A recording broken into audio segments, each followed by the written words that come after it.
We are back in the big studio today to talk to you all about that happened over the weekend, like Candace Owens and that crazy debate where everybody thought there was going to be a bombshell of some sort, but to me, it was a total and complete bomb. Nobody wins either way, and it just makes me super disappointed to see that we're running ads and running shows when really we should be honoring the great Charlie Kirk. And of course, we're going to get back to you on all of the Iran stuff that's been happening. And what is this war going to do in the near future? Is it going to end, or what's happening? And then, of course, the Democratic Socialists in the neighborhoods near you when we come right back. We pray for love and unity, and that the church would find new zeal and commitment to the mission and purpose of our Lord and Savior, Jesus Christ. You're a liar! You're a liar! Before I formed you in the womb, I knew you. Before you were born, I set you apart. Welcome back to the Political Pulpit. I'm your host, Josh Navarrete. It is so good to be back on the program with you today. We're back in the big studio, finally in front of the big screen, just to break it up a little bit. And we just want to get to the news and what's happening already on a Monday. I don't know about you, but in Arizona, it's extremely hot. So what we want you to do is jump in the comments, let us know where you're watching from. And if you're in 70 degree weather, save it for yourself, because I'm jealous. I don't want to hear about it. But at least let us know where you're watching from. And of course, hit that like, share, and subscribe button to help us break through the algorithm. The channel was growing, and then all of a sudden, algorithms start to do a big shift on us. And that's just how it goes. But we're going to keep bringing you content. We want you to know when and where to follow. Of course, visit us at www.politicalpulpit.com for all your unfiltered news. And then, of course, you can find out how to partner with us. Thank you to all of our partners who have made this possible. And if you want to know how to do that, go to www.politicalpulpit.com/partner and learn on how to do that. All right, we don't want to waste any time. There's a lot that's happened this weekend, and it's already happening now. Again, it's Iran. And there's even some stuff on Ukraine and Russia. It looks like there's a giant attack. I don't know if the producers have any time to get to that, but if we do, we'll show you what's happening there. But there's this drone attack on Moscow, and this is becoming a bloodbath, and some say a meat grinder. We need peace in that region, so much so. Or are we going to see World War III? But, you know, wouldn't surprise me if these wars never end, because that's just the times that we are living in. All right, let's get to the next clip as they cue it up. It says that Iran's military was heavily degraded, but the regime is already shifting to an offensive posture, rebuilding key capabilities. Americans should understand that this is not over, and the next phase is likely to be a messy mix of limited deals, sporadic strikes, and Iranian reconstitution, rather than a clean victory or lasting peace. Folks, y'all know that I've been saying this for a long time, and I think people are realizing this could drag on for a long time if, clearer heads don't prevail. I know President Trump is working hard behind the scenes, day and night, but it's simply not that easy when you're dealing with, let's just say, not so smart people. The caption here says, Iran's forces are decimated, and these extremists will never quit, because this is about, they don't care about them dying. This is a religious war for them. They're expected to go to their heaven, to have 70 virgins or whatever it is, and live like kings. Well, there's a fiery place waiting for those people. They won't stop until their goal is achieved. Roll it. Well, look, yes, we have disseminated their military. We have bombarded the daylight out of them, but they are not giving up. Iran is fighting. Iran is belligerent, and they are empowered because the president, with these negotiations back and forth, they feel they can buy time. The IRGC is not destroyed. They are still operating. We may destroy 2, 3, 4 levels in, but they are springing up, and they are still there. And remember, we are looking, when you're thinking about the IRGC, you are not looking just as a group. You are looking at a group of suicide bombers or a group of radicals who are willing to sacrifice every last one of them in order to win this war.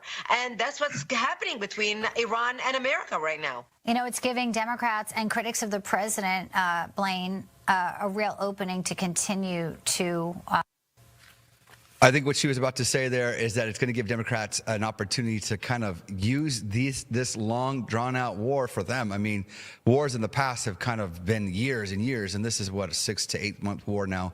But they're going to use this against the president in the midterm elections. That is coming up and makes you wonder, are there chips being played? Are cards being held back? Are there things that are being slow walked until it's time for election time so that there can be victories and proof that this is working? You guys know it's all politics, but in the same time, there are lives that are at stake, and it's our lives, American lives, where we have to deal with the prices and the price hikes and the energy costs and all those things. And I suspect that we're going to see better times leading up to the midterms, but also we're going to see difficult times because others are going to fight to make this look chaotic and difficult for Republicans. Anyways, we shall see. It's war games, guys. This is political games. We know how this works. And this is why I've always been vocal about you and I having a voice and letting our voices be heard and also fighting at the polls. All right, next. The number one goal is and always will be that Iran cannot have any way, shape, or form a nuclear weapon. The number one goal is, let's just repeat it. All right, next. Trump to Fox News. Iran should raise the white flag of surrender. They'll never do that, by the way. You kind of have to force your way in. They're good poker players, but they're dying. So why is the U.S. retreating instead of pushing harder? I don't think we're retreating. Perhaps Trump's a good poker player, perhaps not. This is from Samuel. This is a hater, by the way, apparently. Let's play that. Wait, hold on. Scroll up to that really quick. Scroll up to the who wrote this? Mario Knopf. Oh, yeah. Okay, he's just reporting on who that is. All right, let's play it. Memorandum of understanding expires. The president told Fox News Iran should raise the white flag of surrender. He went on to say, I have no time schedule. I'm not in a hurry. The president indicating that the U.S. naval blockade is continuing to put new economic pressure on the Iranian regime, despite what the Iranians have said publicly. He said they're good poker players, but they're dying, and that the midterms in the memorandum of understanding. Yeah, the midterms. This is what we're up against. We have an extremely serious battlefront that's here on the U.S. soil, which is not obviously, our weapons and bullets and missiles and drones. But there's a fight going on within the elections. Primaries have just finished up, and we have the midterms that are happening in November. It's a big deal because for those of you that are watching, and you're watching because you're interested in what's happening in the war, and maybe you saw the headline about Candace, which we'll discuss in a little bit, you guys have to realize that there's a fight that's going on, and it's at the voting booths. I'm going to continue to say this. You have to go to the polls. Christians who are registered to vote, only 1 in 4 of them that are registered to vote actually go and vote. Did you guys vote in the primaries in your town, in your city? This stuff matters, guys. This stuff matters. You want your values to go with you to the polls and find candidates that best align with your values. And we could talk about values for another day, but this is why we have this conversation. This is why this show is called The Political Pulpit. And it's 2 words that people hate to mix up, but the truth is, politics will infiltrate the pulpit if the pulpit does not influence politics. And if you don't, by the way, you got your democratic socialists that are moving into your neighborhoods right now as we speak. Look at Texas, supposedly the greatest state, the largest state, the state that's highly conservative, has an Islamic regime pretty much overtaking some of their towns, their cities, taking over territory, building some of the largest mosques. And it's not so much that this is a Christian nation. I mean, it sounds like we're talking about or demeaning a group of people. That's their beliefs, but I 1,000 or 100% disagree with their ideology, with their theology. It doesn't line up with who we are, and those people are taking office, practicing what they call taqiyya, giving them a license to lie and act like they're going to be a part of what we're doing and who we are. That's not true. They're moving in, and they're trying to take over. Their goal is to take over. Their goal is to not make this a Christian nation. A lot of these people come from the East. Now, there are some peaceful people, but if you really get into, their Bible, their holy book, whatever they call their book, it's not safe for America. All right, next. You mess with the bull, you get the horns. Trump just sent a warning to Oman after its new deal with Iran. If Oman gets in the way, we'll bomb the you-know-what out of them. That is your president, ladies and gentlemen. Roll it. The president told Fox News Iran should raise the white flag of surrender. He went on to say, I have no time schedule. I'm not in a hurry. The president indicating that the U.S. naval blockade is continuing to put new economic pressure on the Iranian regime, despite what the Iranians have said publicly. He said they're good poker players, but they're dying, and that the midterms in the United States have nothing to do with the president's thinking. Now, I asked the president about these parallel talks that are taking place between Iran and Oman about control of the Strait of Hormuz. And the president told Fox News, if Oman gets in the way, we'll bomb the S out of them. We went on to talk about a variety of different regional topics, including the U.S. stockpiles of weapons that are currently stationed in the Middle East. The president says what we've used so far is peanuts. He went on to say the United States has a lot of mid-level weapons and that many of the more advanced systems, the president says, were given away by President Biden to Ukraine, for example, when we're talking about air defense that is needed right now in the Middle East. So that's also speaking to the fact that weapons were given away, and that's also speaking to the stockpile that everybody says we no longer have. I highly doubt that's the case. We have the greatest military in the world, the greatest country in the world. Of course, we have a stockpile. We haven't even touched the mid-level missiles and ammunition that can be used. And by the way, the president was saying over the weekend, at the end of the week, last week actually, that we control the Strait of Hormuz. So there's that. Of course, we got to get rid of all the outliers and the factions of government that are probably not listening to leadership and whoever their leadership is anymore in Iran. It's an absolute mess.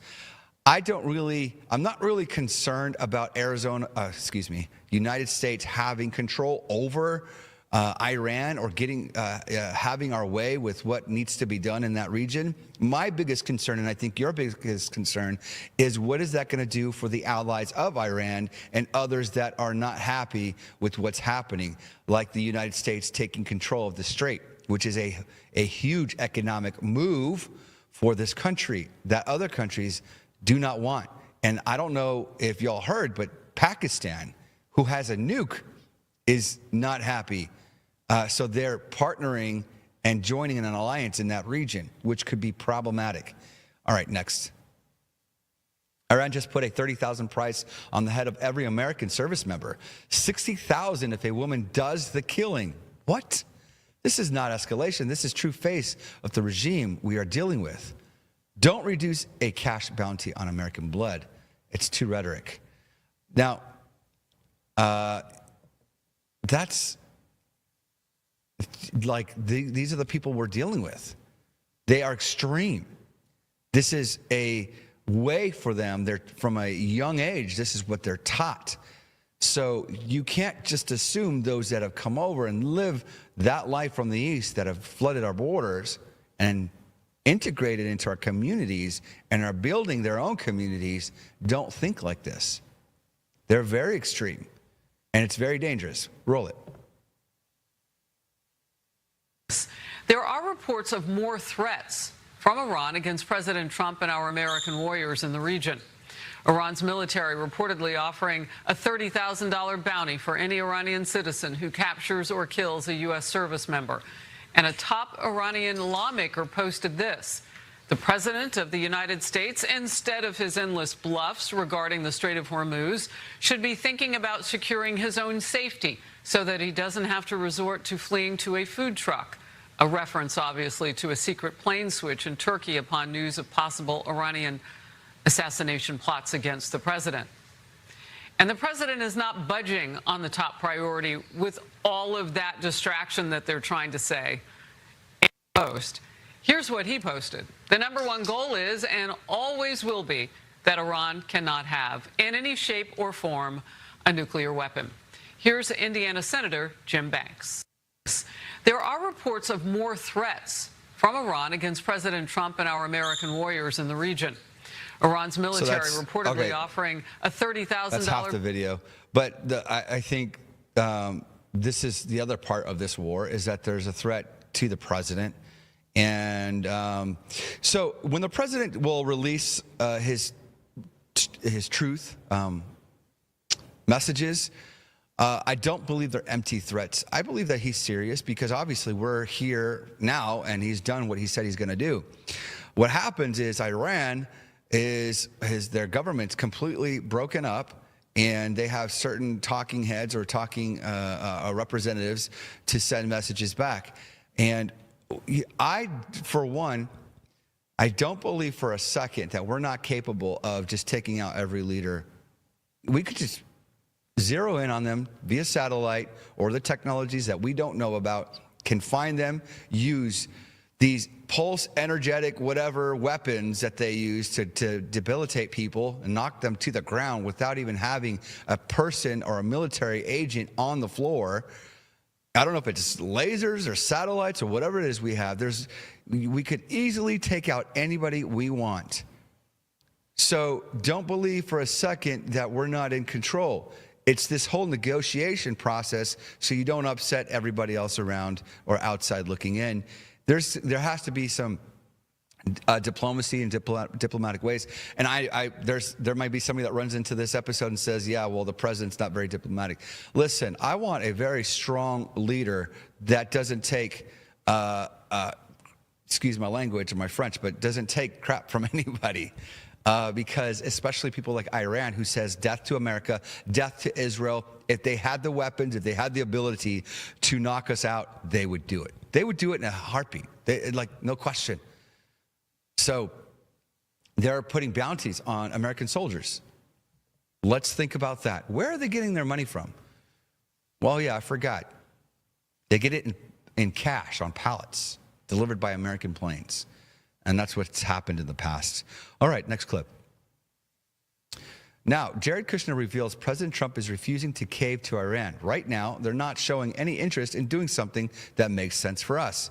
They have to be willing to make a real deal. If they try to play a trick, President Trump wants a fair deal. That has to be very basic. Be a real country, no nuclear weapons, no funding terror. If Iran is willing to finish the deal that they've been discussing with us, to give up their ability to create nuclear weapons, then obviously he is willing to make a deal that can be great for the Iranian people. It's something he'd be open to. The problem is Iran does not know how to negotiate, because you have several people sending in different messages, especially when a deal seems like it's on its way. Then they start saying absolutely not true, and they got other things to say through their media. All right, roll this. Very focused on the economic pressure. He really feels strongly about the blockade. If you look at the Iranian economy, it's way worse off. It was bad before the war. It's way worse off now. But President Trump's been very clear on why he took the actions he took, which is he believes that Iran cannot have a nuclear weapon.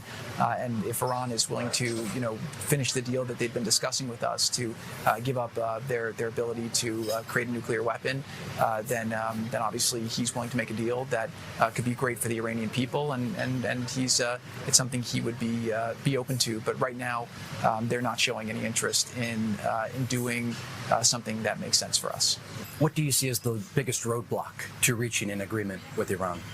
They have to be willing to make a real deal. I think if they're going to try to play a trick or do something to hide certain cards and get certain concessions for not, President Trump wants to make a fair deal that could be a win-win, but that has to be very basic, and that they have to want to be a real country, which is no nuclear weapons and no funding terror in the region. Today, President Trump told Fox News there is a back channel between the administration and. So that's the other problem. Well, I'd love to hear that next part, but. It's simple. Be a real country and not have a nuclear weapon and not try to kill America. That's simple. They don't seem to be able to make a real deal and be a real country and not have a nuclear weapon and not fund terrorism. How hard is that? So every time they come to the table and they don't want to make a deal, there you have it. That's the problem.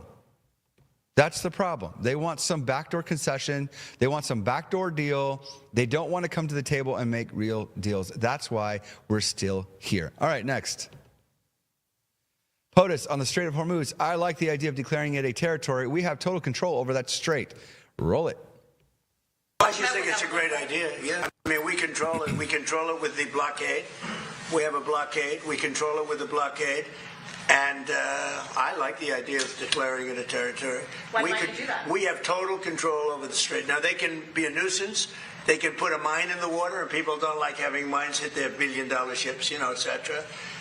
But the blockade has been very effective. And, you know, we're taking out, now maybe that will stop or maybe it'll open up even further, but we're taking out millions of barrels of oil a week. If you look at the kind of numbers that we're doing, the strait is open and the oil prices are coming down, and they will continue to come down unless we decide to do something far more drastic than we're doing.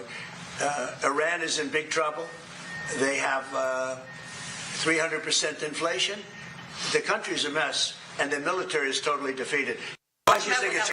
All right, so eventually this is going to show its true colors, that a country is hurting and out of money, and they're losing oil, and the United States is in control. So what does that mean for you and I? Hopefully lower prices all the way around, and I really think we're going to see that. I was just talking to somebody the other day. Although we're going to see some tough times when it comes to politically and, of course, you know, with war and all the things that are happening across the world, I also believe that there's going to be such an influx of cash flow to the United States.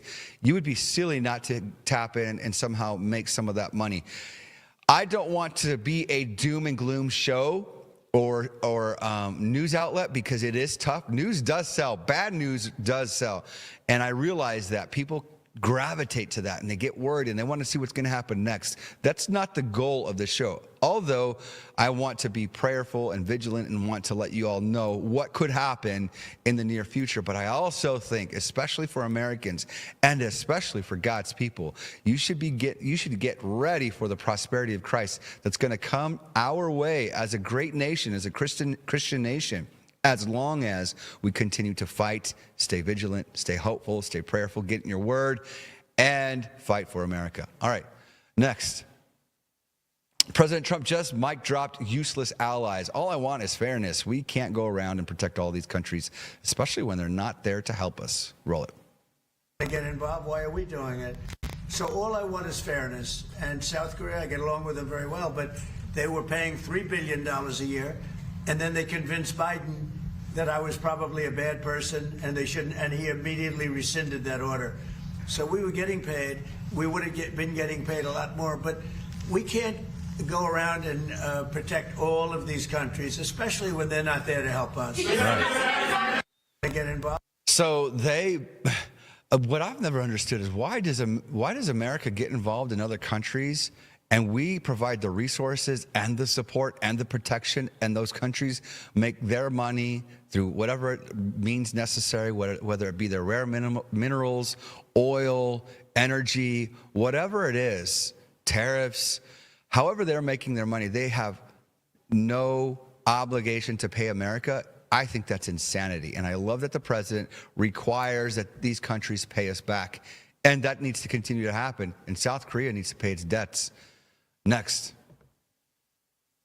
Breaking. Federal agents nabbed a 44-year-old Iranian-born woman at LAX as she tried to board a flight, accusing her of acting as a middlewoman for Tehran. What? That's exactly what we're talking about, guys. Prosecutors say she arranged the sale of Iranian drones, bombs, bomb fuses, assault weapons, and millions of dollars. Hello, this is why we need secure borders. Roll it. This story just into our newsroom this morning. A Los Angeles woman arrested for trafficking arms on behalf of the Iranian government. Correspondent Max Gordon is in the Southland with more on that for us. Max, a crazy story with incredible pictures from the airport. Yeah, absolutely, Kevin. Last night, 44-year-old Shamim Mafi, an Iranian national now living in the L.A. area, was arrested at LAX just before getting on a flight to Turkey. She's accused of trafficking arms on behalf of the Iranian government. According to the FBI's Iran counterintelligence squad, Mafi is accused of selling Iranian-manufactured bombs, drones, assault weapons, and millions of rounds of ammunition to Sudan.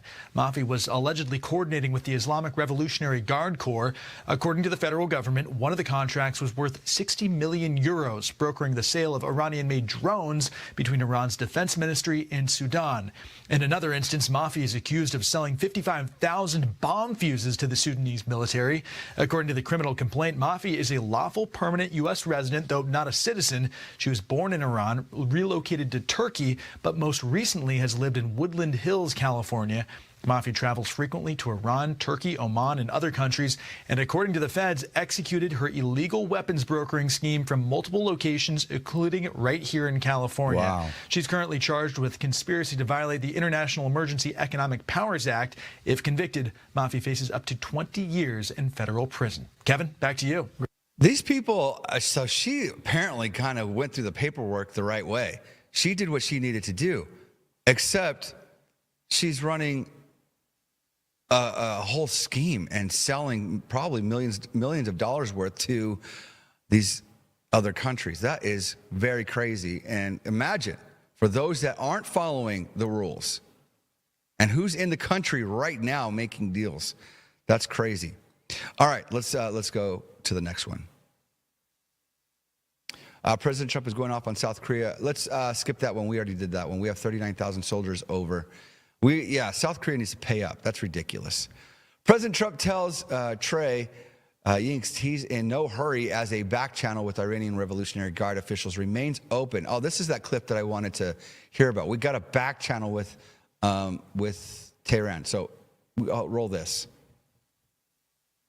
And I just got off the phone with President Trump, who discussed the situation with Iran as the 60-day memorandum of understanding expires. The president told Fox News Iran should raise the white flag of surrender. He went on to say, I have no time schedule. I'm not in a hurry. The president indicating that the U.S. naval blockade is continuing to put new economic pressure on the Iranian regime, despite what the Iranians have said publicly. He said they're good poker players, but they're dying, and that the midterms in the United States have nothing to do with the president's thinking. Now, I asked the president about these parallel talks that are taking place between Iran and Oman about control of the Strait of Hormuz. And the president told Fox News, if Oman gets in the way, we'll bomb the S out of them. We went on to talk about a variety of different regional topics, including the U.S. stockpiles of weapons that are currently stationed in the Middle East. All right, we played this one already. Okay, so I just wanted to make sure to see if we had actual communications on the side. All right, next clip. Breaking now, top Trump negotiator Jared Kushner reveals biggest roadblock to reaching agreement with Iran. Exclusive interview with Fox. We rolled that already. He basically kind of confirmed that Iran needs to be a real country. They need to get with their, who knows what they're doing. But all we want is them to function like a legitimate country, no nukes for them because they want to send them towards Israel and the U.S., and no funding Islamic terrorists. How simple is that? Roll this clip. Oh, it's just, yeah, there we go. Trader Green.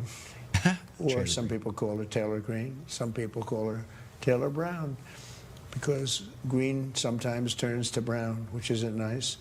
But I've watched her say that he spends too much time on foreign. Well, by doing that, and first of all, it doesn't take a lot of time. I made one trip. I brought back trillions of dollars on that one trip. I stopped in Japan. I stopped in South Korea. I met with President Xi and ended what could have been a big problem. You went to the Middle East. I was on that trip with you. Went to the Middle East. I brought back $3 trillion from the Middle East. I sold many Boeing airplanes on that trip, like 300. When I go on a trip, I only have one place in mind. It's the United States. So when, people with low IQs like Marjorie Taylor Greene, she's a low IQ person. When she says it's too, but she was a loyal person until I wasn't able to answer her phone calls because I'm just too busy to answer people's phone calls. You can't call me 3 times a day. And it's just, not appropriate when I have, over 200 congressmen, 53 senators, 212 countries. You know, all of these people are calling, and a family. Actually, the family suffers. It's harder for me to call back the family. But when you think of what I've done, remember rare earth and the problem with magnets and all of these things that was going to shut down the whole world. I worked it out with President Xi. We have a good relationship. I worked it out with President Xi. So Very that favorable to the United States. does come back to the economy wait a minute, in the U.S., right? You made a statement, though, that I devote too much time to outside of the United States. Well, that's a good point. Everything he does. So President Trump ran on America First. Marjorie's just she's such a, she was a groupie in the first place. The president gets her elected, and she's, you know, what happens to a lot of these people is that when they're not in the inner circle anymore, they freak out. They don't know what to do. And they act out of desperation. This is a perfect example of a woman like Marjorie Taylor Greene who's acting out of desperation, decimates, explodes, implodes her own career. By the way, there's things that have been circulating on the inside about her activities within, and I don't, you know, that's hearsay and some things that I've heard personally, and I don't want to get into, but that just shows the type of person that she really was. She showed her true colors, and people like that are always going to fall off, and now she's got a Cameo account to try to keep herself afloat, which is, I think, interesting. All right, next. Massive attack on Moscow. Oh, this is what I was talking about earlier. Ukraine just launched one of the largest strikes of the war, sending 600 drones straight at Moscow logistic hubs in flames. This war is an absolute meat grinder. We need peace. Praying for peace. Roll it. So Ukraine launching a massive drone attack on Russia, about 600 drones aimed toward Moscow, according to the city's mayor, killing at least 6 people in one of Ukraine's largest aerial attacks of the war to date. That's significant. Hundreds more hitting other parts of Russia. Ukraine has been stepping up attacks with long-range missiles and swarms of drones targeting military industries and energy infrastructure, sometimes deep inside of Russia. And now to the So Ukraine. Wars and rumors of wars, ladies and gentlemen. I'm telling you, this stuff is heating up. I know we've seen this for generations and generations, but as information and technology grows and economies expand and there's a whole lot on the line, this is the type of stuff that's going to continue to heat up. Why don't you jump in the comments and let us know what you think about wars and rumors of wars. Are you concerned? Are you worried? Do you worry for your family? Do you worry for your future? Or do you have hope in Jesus? I want to take a break and a quick moment to remind you to hit that like button, the share button, and the notification bell. If you're on X, just repost the episode. If you're on Facebook, hit the reshare button or send it to some of your Facebook groups and let us know that we're live. Let your friends know that we're live. And if you're watching us on YouTube, that notification bell really helps because then you get push notifications to your phone every time we upload content or go live. All right, next. Mysterious bright flashes were caught over California's Mojave Desert near Edwards Air Force Base over the weekend. Footage from a public alert California wildfire camera shows a series of intense flashes followed by expanding glows across the desert in broad daylight. So far, there's been no official explanation for what caused them. The area is home to active military flight testing and weapons ranges, so unusual activity out there isn't exactly unheard of. Still, whatever this was definitely got people's attention. Play it.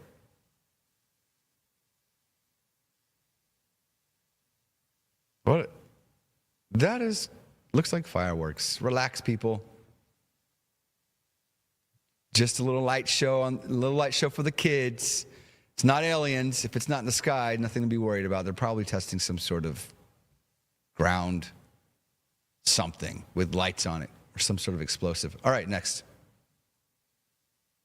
The communists, here we go, guys. The communists are trying to completely take over the Democratic Party. I think even the Democratic Party's freaking out. They're stressed out. We got these Democratic socialists that are trying to give everything away, and they're going to lose their dollars, guys. They're going to lose their AIPAC dollars. They're going to lose all their funding from the people that are actually sound in the United States. And they always do this. They overplay their hand, and this is what causes them to be big-time losers. Socialism faces its next big test tomorrow in Florida. DSA-backed Oliver Larkin is taking on Representative Jared Moskowitz while pushing a far-left agenda. Medicare for all, taxing the rich, abolishing and prosecuting ICE. What? Prosecuting ICE. Ending military to aid Israel, expanding the Supreme Court, and so on. Roll it. Well, as you just saw there, Democratic Socialist Oliver Larkin held a rally over the weekend here in Fort Lauderdale, really trying to engage the Gen Z and millennial voters because this marks the last major primary for the DSA this year. But it also marks the first congressional primary under a new congressional map approved during a special legislative session that could give Florida 4 more seats in the U.S. House. Now, the newly drawn District 25 is now considered a prime Republican target, where Larkin is trying to unseat two-term incumbent Congressman Jared Moskowitz. Now, this district stretches from Boca Raton down to Miami Beach, housing some of the region's most affluent communities. DSA-backed Larkin appeared on Fox over the weekend, where he was pressed about his views on immigration and abolishing ICE. How many people do you think the United States should take in, and how many of them do you think we should provide free college for? What's the number? I think that we should follow in the footsteps of Ronald Reagan's immigration policy and grant amnesty to the millions of people that are living, working, paying taxes. Larkin's views are putting him at odds with some of the party's top leaders in Washington, including House Minority Leader Hakeem Jeffries, who says the party does not embrace several core DSA positions. What I can say is that I do not support defunding the police. I do not support open borders. Liar. I do not support abolishing the Senate. Moskowitz is viewed as the more moderate, affordability-focused, pro-Israel incumbent, a message that could be particularly important in this new district with the large Jewish population. Also happening Tuesday, the primary to replace Governor Ron DeSantis, who is term limited. Trump-backed Congressman Byron Donalds is facing Florida Lieutenant Governor Jay Collins for the GOP nomination. On the Democratic side, former Congressman David Jolly leads a crowded field. Florida voters are also deciding who will hold the U.S. Senate seat previously held by Secretary of State Marco Rubio. Now, DeSantis appointed Ashley Moody to fill the vacancy, but she now has to win to keep that seat. And Bill and Dana, here in District 25, the major question is, are Democratic voters ready to make a sharper turn to the left? All things we are watching in this primary election. Can you scrub back to that image of the candidate walking with that woman that shaved her hair and grew a mustache? That one. This is who you could potentially be voting for. Come on, guys.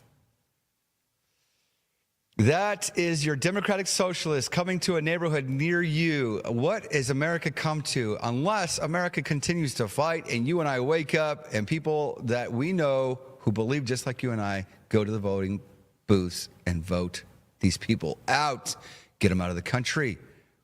We can't have people running. This Oliver Larkin fellow and his whoever that is, you don't want them running your state. Trust me. All right, next. That was crazy.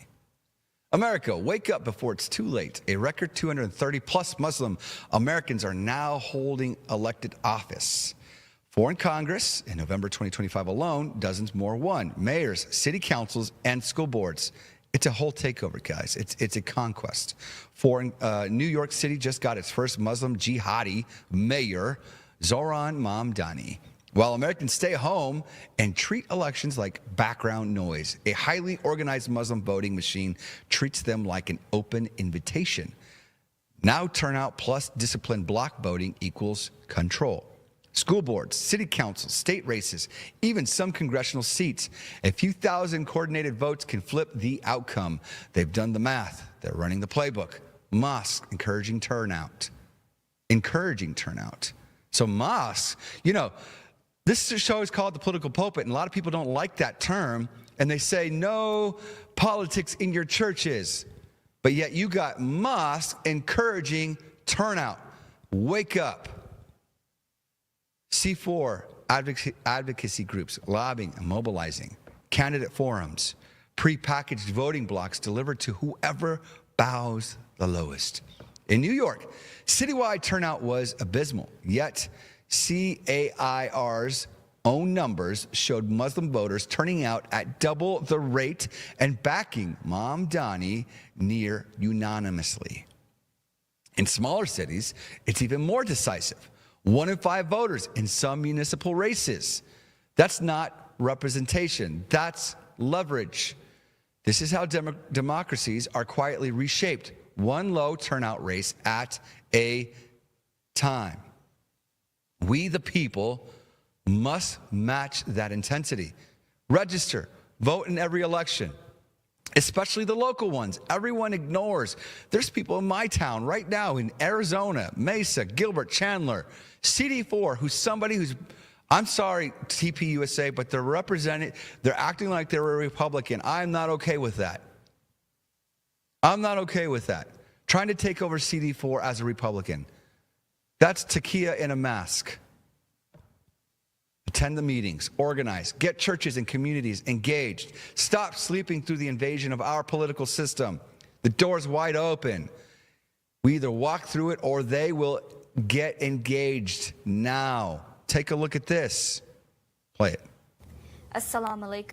A record 230 Muslim Americans now hold elected office across the United States, according to the Council on American Islamic Relations, or CAIR. 4 Muslims serve in Congress, which is also a record. In November 2025, 42 Muslim candidates won elections across 9 states. They included 5 mayors and several state and local officials. New York City Mayor Zohran Mamdani is among the prominent Muslim office holders. CAIR says Muslim political representation has grown steadily. Elections where only 16% of registered voters will vote in them. Anytime voter turnout is low and the margins are slim, we have the ability to call the shots. Tonight on Rare TV, while Americans continuously stay home on Election Day, a highly organized Muslim voting machine is treating our elections like an open-door invasion. They've figured it out. Low turnout plus their block voting equals total control. Yep. They've run the numbers, and low turnout is their hunting ground.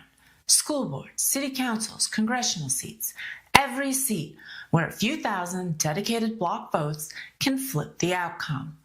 State-level politics is more effective, and Muslims can have a greater impact because the number of votes you need is much less. At the municipal level, at the state level, and even at the congressional level. Really? Okay. 100%. Can you tell me how? Yeah. Congressional District 11 in Virginia, we have 54,000 registered Muslims. Your win number is going to be less than 20,000.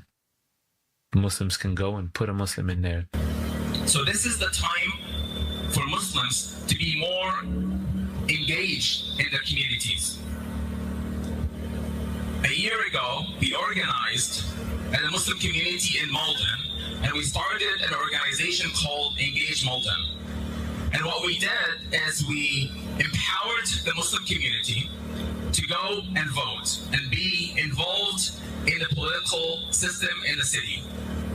And what we achieved last year is that we were able to activate more than 1 Muslims who went and voted in the municipal election last year. That's 1,000 Muslims who voted out of 5,000 who voted in the entire city. 1/5 of the city that voted were Muslims last year. And they're coordinating like a military operation. Just look at New York City and Zohran Mamdani. This local mayoral race had non-stop nationwide coverage, and still only 42% of the vote showed up. New York City is home to nearly 1 million Muslims. In the mayoral election, Terror Tide Care's own polls of Muslim voters showed a huge 93% turnout in New York, over double the citywide average. 97% of them backed Zohran Mamdani, who became the city's first Muslim mayor, because their mosques instructed Muslims to vote for him while half the city slept.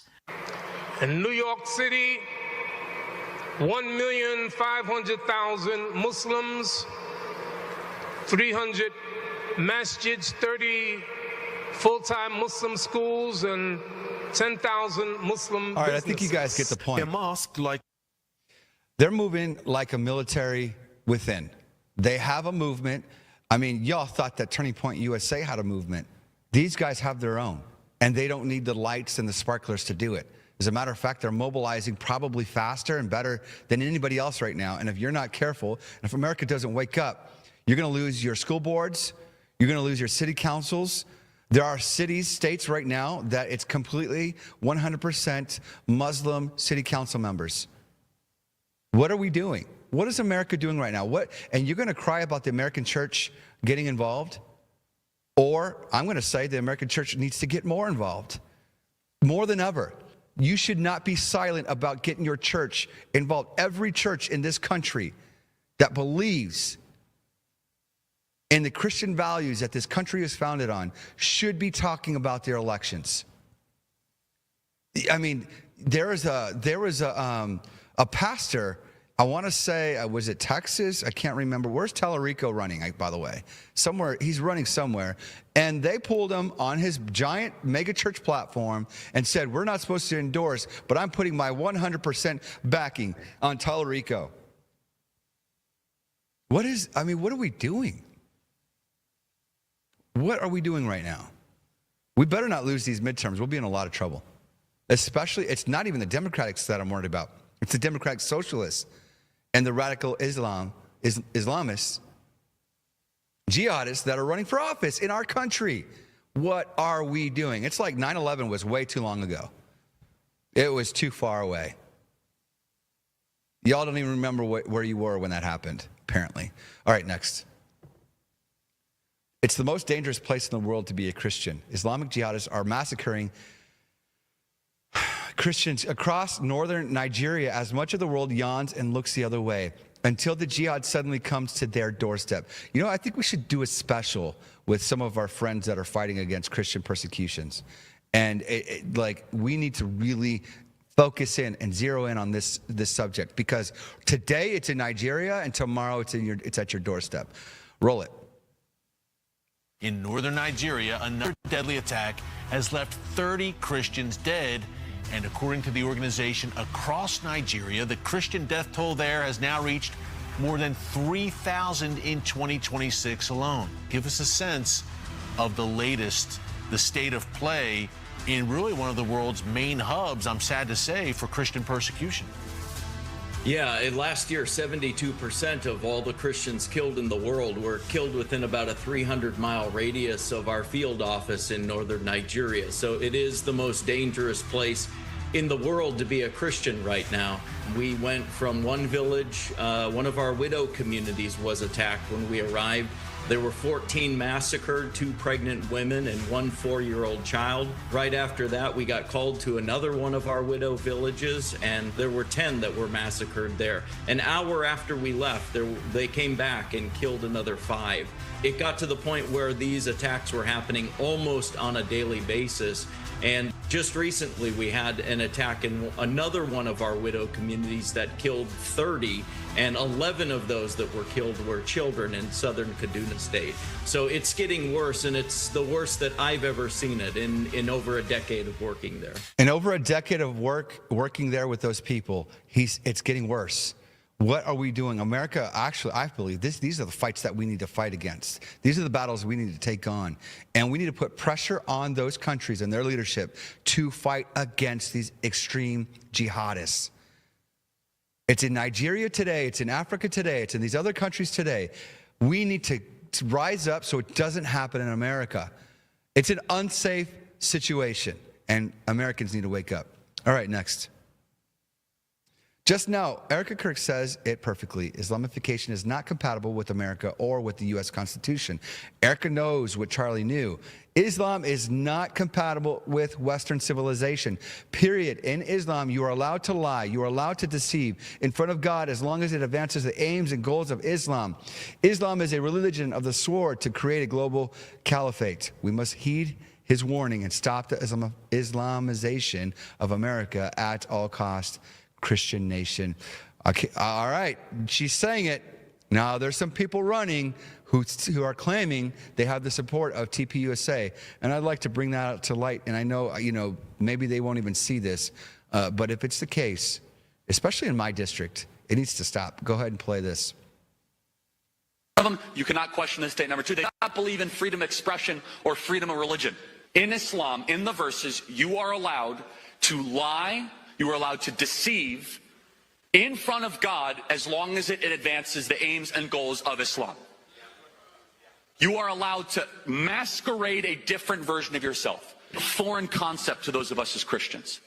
Because what is the ultimate value claim of Christianity? It is truth. The reason why it is a religion of the sword to create a global council. You cannot question this state. Number two.